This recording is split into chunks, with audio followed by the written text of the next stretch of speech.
sir. Tell me what's going on, my friend. Well, I purchased the Jeep. It's been running good. Then all of a sudden, I took notice. You be going down the road, and then the tag hand will fall down to zero. You take your foot off the gas, or it'll pick me back up, and go ahead and it'll run fine. It started doing that first. Then I took notice. I stopped and I said, "Oh shit!" I thought it might be, because it would pick up a miss. But then if you when it's cut off, you just hit the key and it stopped right back, but it runs fine. I mean, it's got a brand new battery. The alternator stuff is charging. So I thought it might have been, a fuel problem. So I went and put a fuel pump in it, and it's still doing the same. It's still doing the same shit. It starts up, it runs good, and then you might drive maybe 5 or 6 miles, and then it won't do it all. It do it sometime, and then it got worse. So we put this fuel thing in there, and then it was then as long as it was running auto, it was running good. And then other night, as we did that, it cut off. Then it stopped right back up, and then it cut off again. When it started, but then when it started back up, it was running. The voltage light comes on first. So I thought it might have been the battery or whatever, because I did replace the battery in it. But we checked everything. The alternator stuff is charging. But I knew it had a bad battery. Like 2 days after I bought it. So I'm going to put a battery. I never had no more problems with it. But then I took notice when it does that, the damn charging light comes on. That's when it starts the problem, when that charging light come on. The check engine light don't never come on. Okay. It's the charging light. So I'm trying to figure out would the starter cause that thing to be acting up, because we took notice other night it was just sitting there running, had the hood up, and the guy took the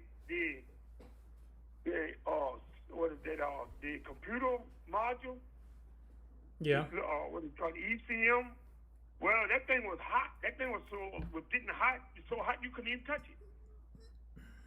And I couldn't figure. It just started all of a sudden. The Jeep runs good. It don't burn no oil. Ain't got but 178,000 on it. Did you say the PCM was so hot you couldn't hold your hand on it? You couldn't hold your hand on it. Hell no, you couldn't hold your hand on it. Well, that's a major problem. Have you checked the PCM, or have you replaced the PCM? No, that was called a PCM? Yes, sir. It's called a PCM. No, I never took it off the truck. That's what the next thing. And then, just because I need that truck. But the problem we looked at, it said that the damn throttle body simply could cause that thing to get hot. You said the throttle body itself was hot, or was it causing the PCM to be hot? No, the throttle body. They said the throttle body could cause this thing to get hot. No, the throttle body, everything, the wires, even going into the PCM, the computer, all that, the wires is not hot. It's just the computer box be hot. Okay. Well, so the PCM shouldn't really be that warm, right? If it's that warm to the touch, either the PCM is bad, I suppose we could have a wiring issue, or we could have another bad module on board the vehicle that's affecting the PCM. Yeah, I thought about that. I called them and see if they had they said what they call a throttle body positioner module. Mm-hmm. But that truck don't have it. It says built into the throttle body. It is. Let me ask you this. Did you say you checked for codes and communication with the PCM?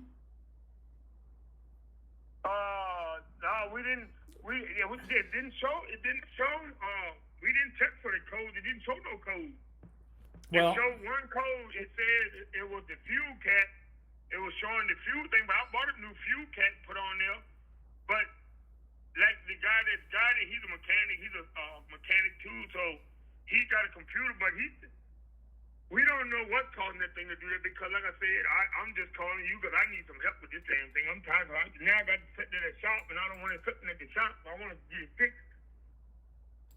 I gotcha. I'm just trying to see have you ever run into anything like that? Yes, sir. I understand. I understand what you're trying to do, my friend. I talk to a lot of people each and every day. So What you need to do is you need to verify that the charging system is working properly when this occurs, right? Make sure the alternator isn't under or overcharging. And then what you'll need to do is make sure that the PCM is communicating all the time, especially when this occurs, when this happens, right? So maybe there's no communication problem happening, most of the time, but when this condition occurs, all of a sudden you lose communication with the PCM, but the engine still remains running, right? So that could still be either a bad PCM. We could have another bad module on board the vehicle. The wireless control module does go bad quite often on these vehicles. The totally integrated power module, or the TIPM, which is basically your fuse box, that goes bad all the time on these vehicles. So there's quite a bit of things that can cause this, and you'll need to run these tests when this problem happens. The fuel pump's not going to cause this. That's not going to cause a communication issue or the PCM to be hot. The starter motor isn't going to affect the charging system. The starter motor is not going to affect the alternator, or the PCM itself. That's not going to cause the PCM to get hot. So I would check for communication when this happens and go from there. Yeah, it sounds. Make sure everything is communicating. That's correct. It sounds like the PCM is bad, to be honest with you. But here's the thing: I don't want you to get off this phone call and think, "Oh, I just talked to some expert and he said my PCM is bad, so we got to go ahead and replace that." No. So that's the direction this is going in, but there are a lot of steps in between there that need to be done or gone through to verify that the PCM is the problem, and there's everything else has been ruled out as a possible cause. So I can't really give you an answer without knowing more information. So the next step here is to check for codes and communication in the PCM when this happens. So, and again, verify the charging system is working like it should when this occurs.